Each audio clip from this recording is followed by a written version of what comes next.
6 मई 2020 और मैंने अपने दूसरे चैनल क्रिटिक पर सबसे पहली वीडियो अपलोड करी थी। उस टाइम मेरे पास किसी नए चैनल की तरह लिटरली जीरो ऑडियंस थी। 26 अगस्त 2020 एंड सिर्फ 17 वीडियो बाद क्रिटिक को अपने पहले 1000 सब्सक्राइबर्स मिल चुके थे। पर अब बात आती है मई में तो मेरे पास एक भी व्यूअर नहीं था, तो अगस्त आते आते मैंने क्रिटिक पर 1000 से ज्यादा की ऑडियंस को कैसे बिल्ड किया। तो मैं तुम्हें ये नहीं बताऊंगा कि टाइटल अच्छा करो, थंबनेल अच्छा करो और 2 दिन में 1000 सब्सक्राइबर्स कर लो, बल्कि इस वीडियो में मैं तुम्हें क्रिटिक का एग्जैक्ट डेटा दिखाकर बताऊंगा कि मैंने उस पर कैसे 1000 सब्सक्राइबर्स करे। तो बात करते हैं how to get first 1000 subscribers on YouTube with proof.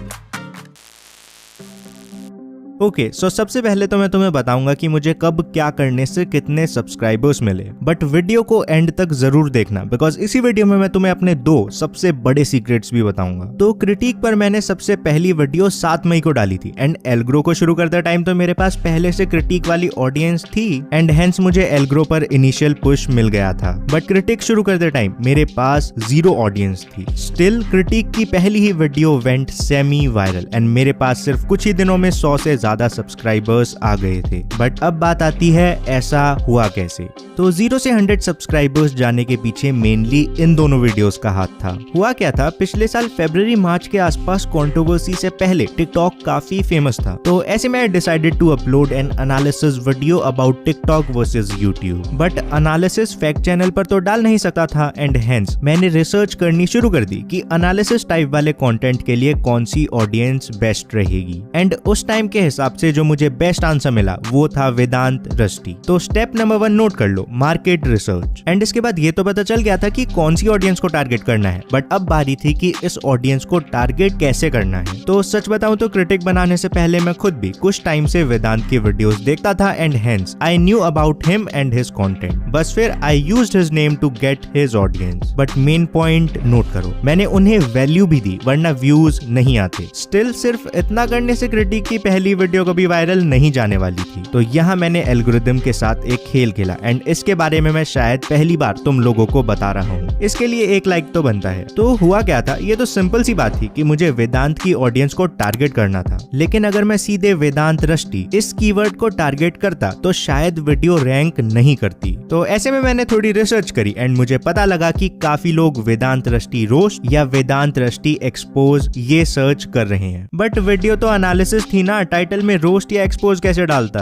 And यही मैंने एल्गोरिदम के साथ एक छोटी सी ट्रिक खेली। मैंने टाइटल में लिखा Vedant rusty roast / expose but bracket में लिख दिया क्लिकबेट एंड ऑब्वियसली आगे ये भी लिखा था चैनल एनालिसिस। तो इससे वीडियो रैंक भी करने लगी एंड क्योंकि मैंने टाइटल में पहले ही बता दिया था कि ये टाइटल क्लिकबेट है एंड वीडियो का कंटेंट भी लोगों को तगड़ा लगा, तो उनको बुरा लगने की जगह दे एंजॉयड इट। ऑल्दो मैं तुम्हें ऐसा करने के लिए बिल्कुल भी नहीं कहूंगा बिकॉज ये टाइटल ग्रे एरिया में आता है। अगर ऐसा कोई टाइटल यूट्यूब को मिसलीडिंग लगता है तो वो उसे स्ट्राइक तक दे सकता है। ऑल्दो मेरे केस में उन्हें ऐसा नहीं लगा तो उन्होंने मुझे स्ट्राइक नहीं दी, बट मैं तुम्हें ऐसा करने के लिए बिल्कुल भी नहीं कहूंगा। सो जो भी हो, इतना सब करने के बाद भी मेरे व्यूज नहीं आते बिकॉज लास्ट स्टेप अभी भी मिसिंग है। तो आखिर वो लास्ट स्टेप क्या है, एग्जैक्टली क्या किया था तो मैं ऑलरेडी एल्ग्रो की सेकंड वीडियो में बता चुका हूँ, बट अभी इतना समझो। शुरू के कुछ 30 से 50 लोग मैंने इनऑर्गेनिक तरीके से शेयर करके बुलाए थे एंड फाइनली पहली वीडियो डालने के कुछ ही दिनों में मेरे ऑलमोस्ट 60 सब्सक्राइबर्स हो गए थे।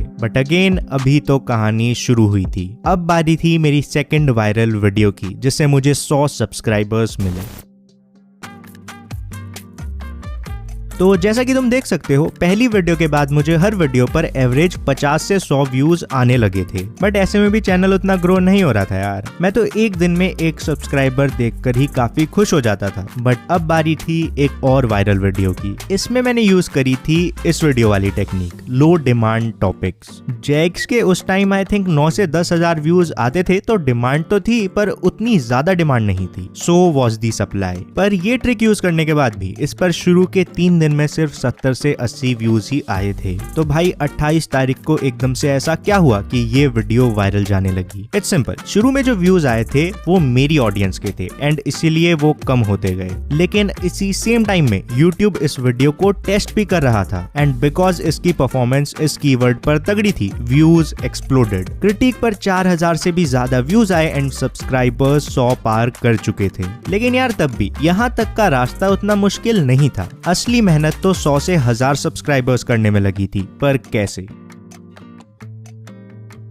अब इन वीडियोस की वजह से क्रिटिक पर 200 सब्सक्राइबर्स काफी जल्दी हो गए थे एंड एक नए यूट्यूबर की तरह मुझे भी लगा कि यार जब 200 सब्सक्राइबर्स इतनी जल्दी हो गए हैं अब तो 1000 बस होने ही वाले हैं, पर ऐसा होने नहीं वाला था। एक्चुअली मैंने चैनल शुरू किया था यूट्यूबर्स का एनालिसिस करके, बट फिर पता नहीं ऐसे में उससे थोड़ा बोर होने लगा and I decided to change the content. अब सही बताऊं तो व्यूज, कमेंट्स और ऑडियंस रिस्पांस को देखकर मुझे दो बातें समझ आई। इन वीडियोस को मेरी एग्जिस्टिंग ऑडियंस तो देख रही थी एंड सिर्फ देखी नहीं, काफी सारे लोगों को ये वीडियोस मेरी चैनल एनालिसिस वीडियोस से भी ज्यादा बढ़िया लग रही थी, पर इन वीडियोस पर न्यू व्यूअर्स नहीं आ रहे थे। एंड ये मुझे तुम्हें बताने की जरूरत नहीं है कि नए चैनल को जो चीज सबसे ज्यादा चाहिए होती है वो है न्यू व्यूअर्स। हेंस मैंने फिर से चैनल एनालिसिस वीडियोस बनानी शुरू करी एंड बूम, इन 3 फैक्टर्स की वजह से क्रिटिक ने लगभग 500 सब्सक्राइबर्स पूरे कर लिए थे। लेकिन अब बारी थी असली चैलेंज की। अगर मैं चैनल एनालिसिस ही करते रहता तो ऑडियंस अपने फेवरेट यूट्यूबर्स के बारे में सुनने आती, ना कि क्रिटिक की सुनने। ऐसे में न्यू ऑडियंस तो आती पर वो रिटर्निंग ऑडियंस नहीं बन पाते। लेकिन फिर दूसरे कंटेंट पर न्यू व्यूअर्स तो आ ही नहीं रहे थे। तो इस पॉइंट पर मुझे एक क्रूशियल डिसीजन लेना था कि कौन सा कंटेंट डालना चाहिए, न्यू ऑडियंस वाला या रिटर्निंग ऑडियंस वाला।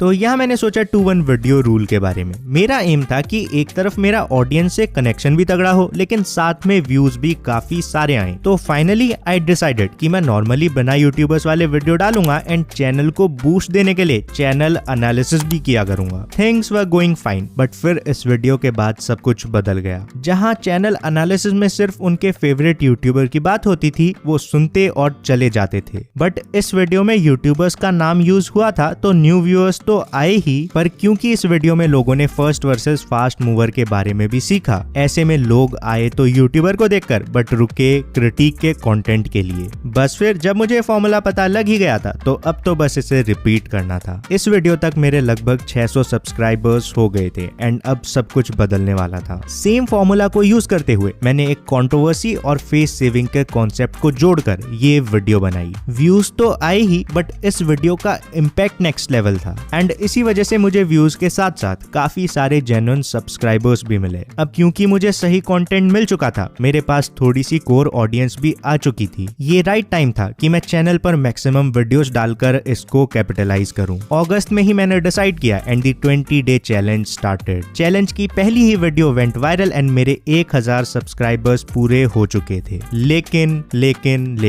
स्टोरी तो मैंने तुम्हें सुना दी, कब, क्या, क्यों और कैसे हुआ, बट मेरे अकॉर्डिंग वो सबसे 2 बड़े सीक्रेट्स क्या थे जिनकी वजह से इतनी तगड़ी ग्रोथ हो पाई। तो आज मैं तुम्हें वो बता ही देता हूँ। तो इन 2 सीक्रेट से पहले एक बोनस जान लो। YouTube पर ग्रोथ लीनियर नहीं होती है बल्कि एक्सपोनेंशियल होती है। जैसे क्रिटिक पर भी तुम देख सकते हो, कभी ग्रोथ स्लो हुई तो कभी एकदम से सब्सक्राइबर्स बढ़ गए। 4000 सब्सक्राइबर्स तो बस 20 ही दिन में आ गए थे। तो लगे रहो ग्रोथ के नहीं, बढ़िया कंटेंट के पीछे भागो। अब आते हैं अपने पहले सीक्रेट पर, getting browse feature views by targeting YouTube search. अब don't quote me on this, पर मैंने कहीं तो YouTube की वेबसाइट या उसके किसी चैनल पर सुना था कि वैसे तो ट्रैफिक सोर्सेज इंडिपेंडेंट होते हैं, लेकिन मान लो अगर तुम्हारे YouTube सर्च से काफी अच्छे व्यूज आ रहे हैं, कहीं ना कहीं YouTube तुम्हारी वीडियो को होम पेज और बाकी जगह में भी ज्यादा पुश करने लगेगा। एंड इन दोनों वीडियोस के साथ मुझे एग्जैक्टली वही चीज होते हुए लगी है। मेरा टारगेट था कि इन पर YouTube सर्च से व्यूज आए और वो आए भी, लेकिन जब YouTube को सर्च से अच्छी परफॉर्मेंस मिली तो उसने इन दोनों वीडियोस को काफी ज्यादा रिकमेंड भी किया एंड हेंस ब्राउज फीचर्स से व्यूज काफी ज्यादा हैं। अब सीक्रेट नंबर 2, क्रिटिक की ग्रोथ का सबसे मेन रीजन था N insane library of evergreen content. जब मैं ये सभी वीडियोस डाल रहा था, मेरे मन में बस एक थॉट था, यार इतनी सही वीडियोस हैं पर इन पर व्यूज तो आ ही नहीं रहे। आई फेल्ट मेरी मेहनत बर्बाद जा रही है। Fast forward to 20 day challenge, जब मेरी ग्रोथ तेजी से होने लगी, उसका एक मेन रीजन था कि चैनल पर पहले से कई सारी तगड़ी वीडियोस अवेलेबल थी। इससे हुआ क्या, लेट्स से मुझे नई वीडियोस से डेली 50 व्यूज मिल रहे थे, तो तुम मानोगे नहीं, पुरानी वीडियोस के व्यूज भी लगभग उतने ही थे। मेरी कितनी सारी पुरानी वीडियोस जिन पर कि पहले सिर्फ 100 से 200 व्यूज थे, वो 20 डे चैलेंज के टाइम पर वायरल हुई। यहीं अगर पुरानी वीडियोस ना होती तो बस नए वीडियोस वाले व्यूज आते और मेरी ग्रोथ आधी हो जाती। तो पॉइंट नंबर 2 नोट कर लो, focus on good evergreen videos. अब क्रिटिक की ग्रोथ का एक और बहुत तगड़ा रीजन था, गुड क्लिकबेट। अब गुड क्लिकबेट के बारे में जानना है तो लेफ्ट वाली वीडियो पर क्लिक करो और जान लो, वरना इंस्टेंट व्यूज चाहिए तो राइट वाले प्लेलिस्ट बड़े काम की है। और बढ़िया सा कमेंट कर दो यार, क्रिटिक की पूरी कहानी सुना दी तुम्हें।